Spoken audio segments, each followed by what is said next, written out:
طب تعرف إن زيت الميرون اللي بندشن بيه كنايس جاي من نبات اسمه نبات البلسم؟ طب عارف قصة نبات البلسم مع العائلة المقدسة إيه؟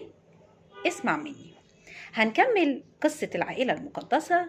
وبعد ما العائلة المقدسة كانت في بلبيس ورايحة المطرية في طريقها، فالعذراء مريم حمت الطفل يسوع، وفي واحدة شافتها قالت لها: انت بتحمي طفلك هنا؟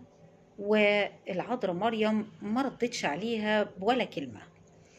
وبعد ما حمت الطفل يسوع، المية اللي حمت بيها الطفل سكبتها، والمكان اللي سكبت فيه المية ديت نبت نبات جميل وليه ريحة جميلة جدا، اسمه نبات البلسم. النبات ده هو اللي بناخد منه زيت الميرون، واللي لحد دلوقتي بنستخدمه في تدشين الكنايس. ما تنساش ان صفحتنا جوه دماغك اللي بنطلع فيها اللي ما يخطرش على بالك.